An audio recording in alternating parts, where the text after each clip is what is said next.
to this now, President Cyril Ramaphosa is in Rwanda for the commemoration of the 30 years since the genocide in that country. The over 100-day killing spree claimed the lives of 800,000 people, mostly Tutsis, in 1994. In keeping with the tradition, President Paul Kagame lit a remembrance flame at the Kigali Genocide Memorial. This is where more than 250,000 victims are buried, and they are believed to be buried, I should say. Kagame also placing wreaths on mass graves. The national commemoration ceremony concludes with a vigil in Kigali. Well, for more on this, we are joined now by international relations analyst, Professor Siphamandla Zondi.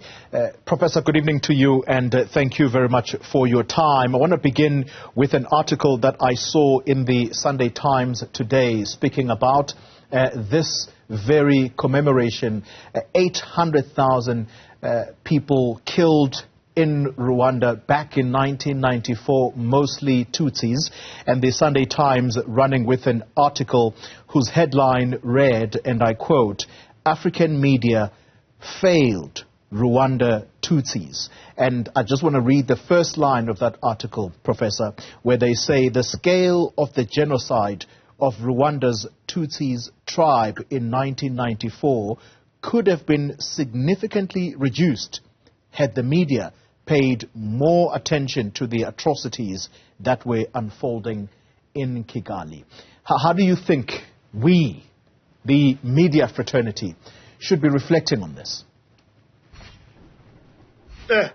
No, good afternoon. Good afternoon to the viewers. Yes, indeed, there was a lot of value to be derived from a better publicity of the mayhem that was unfolding over a whole 100 days in Rwanda.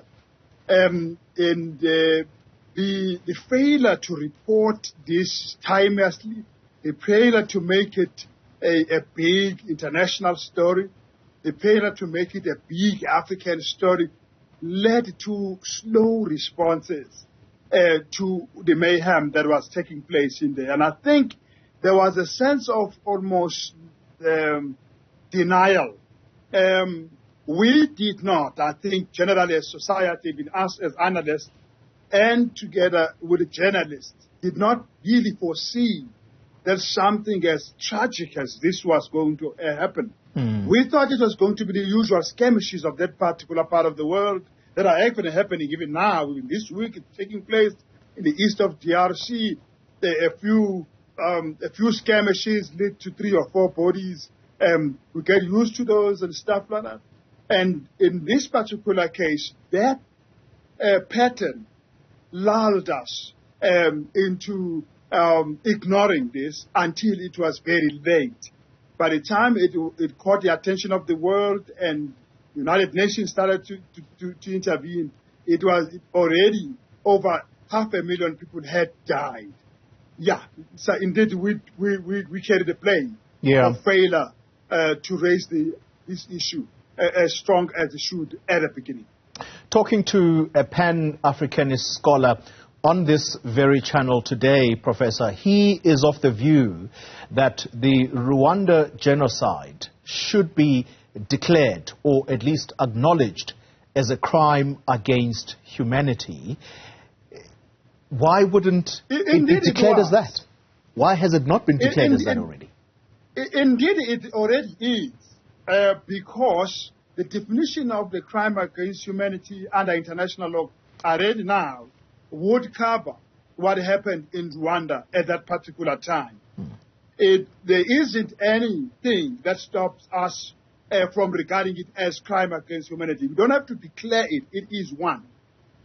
I guess what the scholar is getting at is that once it's declared a crime against humanity, then humanity must respond to it as a whole. But as we would know, many crimes against humanity have been committed all over. It doesn't follow that humanity responds to such crimes as a whole. We generally pick certain sufferings more than others. It's the nature of an unequal world. Those who have the power to decide which pain matters are able to place a lot more value on one sort of pain more than other sorts of pain. It is not declaring it a crime against humanity that would solve that problem, but it is Africans never forgetting this story and continue to promote an international response to this story, including ensuring that never again a thing of this nature should happen, and that Rwanda's path to full recovery must be well supported and fully backed up with development programs, with trade, with investment, concessions, and other means. Yeah. And I think that is what would perhaps atone for all the failures that produced the Rwandan genocide for us. Professor, the president of Rwanda, Paul Kagame, speaking during this year's commemoration, he says that the world failed us in 1994. And I'm using his words in order for us to reflect on the war that is going on right now in the Middle East, and South Africa standing up and saying that what Israel is doing in Gaza is tantamount to genocide, and that is why they called on the International Court of Justice. Is the rest of the world, though, Professor, alive to this possible reality? And I'm using the word possible reality because what is happening there right now has not been declared a genocide, and it will take some time before the International Court of Justice returns with a verdict on this. Yes, it's a difficult one. If you look at how Rwanda has responded to this a question of Israel, and look at how South Africa has responded, it's like a major difference in there.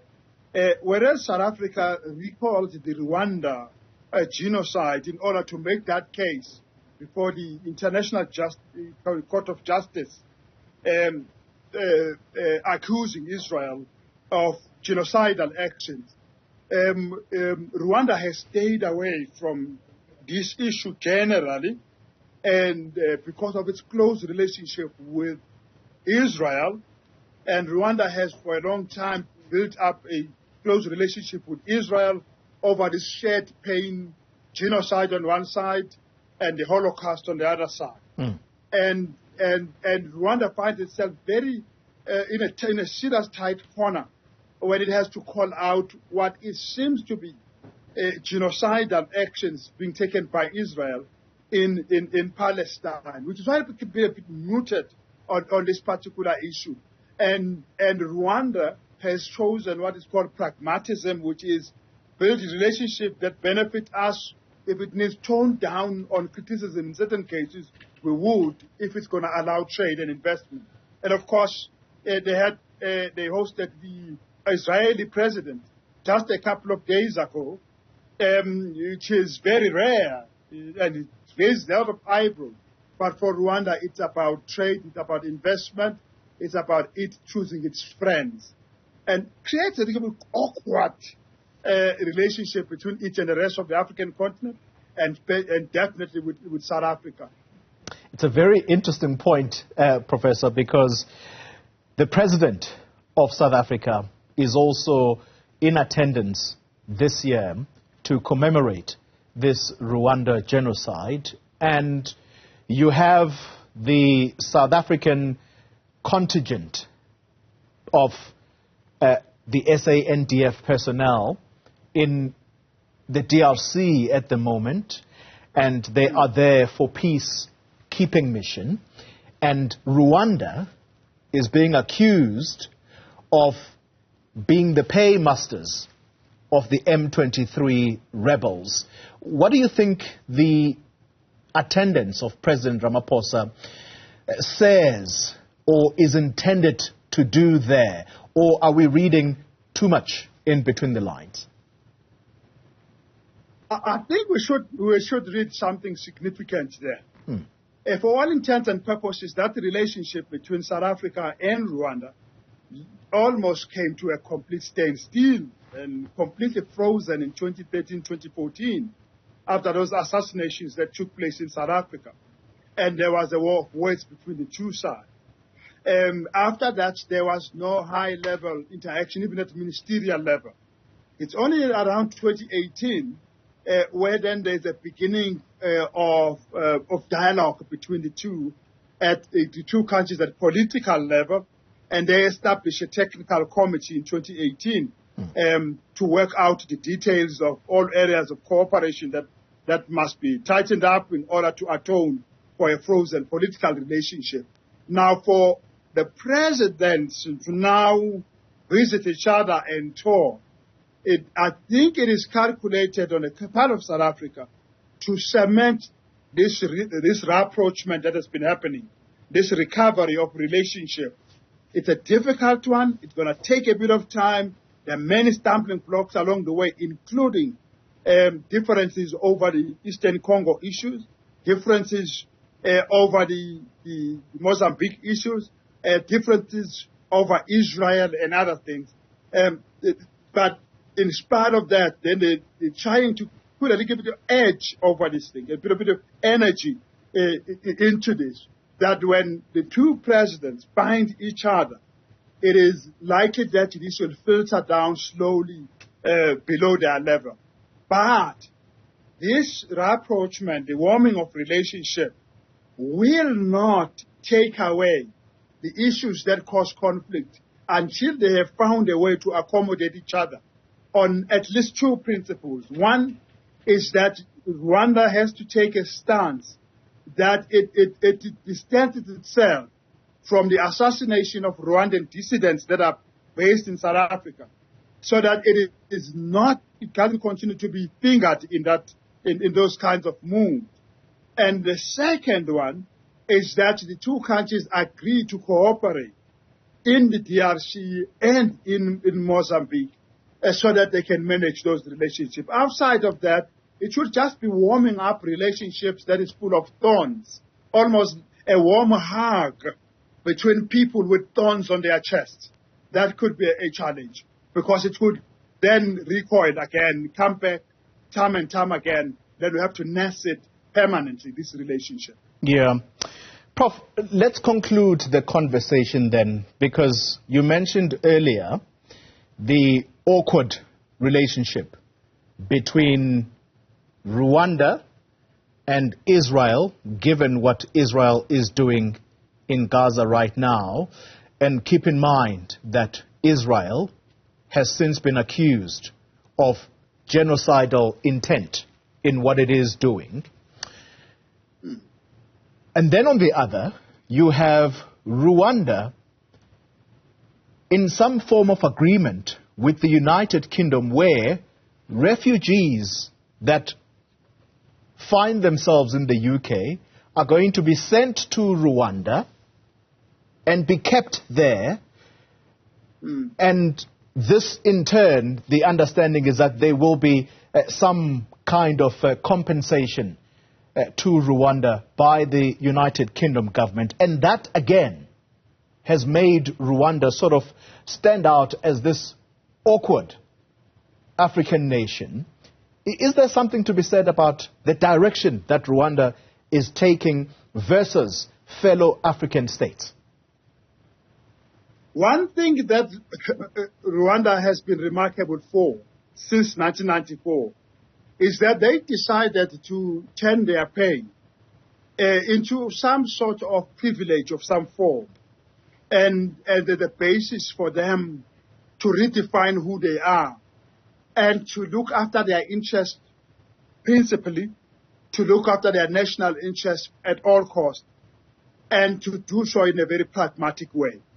So these decisions in relation to being close to Israel when everybody else is isolating Israel for trade reasons, this of building up this deal, very strange deal with the United Kingdom, which is to keep the asylum seekers that are going to the United Kingdom in Rwanda are all quintessential Rwandan independent foreign policy.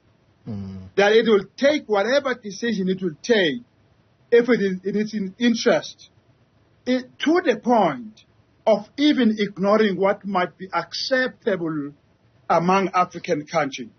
So they will do anything to grow their economy. They will do anything to develop, even if it means it undermines traditions, African diplomatic traditions and stuff like that. I think that is why on a few occasions they are willing to go solo. They are willing to back the trend. They are willing to break the chorus for as long as it serves their national interest. And that is how they have grown significantly over the next 30 years. Of course, it creates problems for them in the sense that it will divide African solidarity. It can make them look like a rogue state among African states, and may make them look like sellouts, but they don't care. As long as it is good for Rwanda, it's good for them. That's how they think about it. Professor Siphamandla Zondi, let me thank you very much for your time and insight. Professor Zondi is an international relations expert tied to the University of Johannesburg.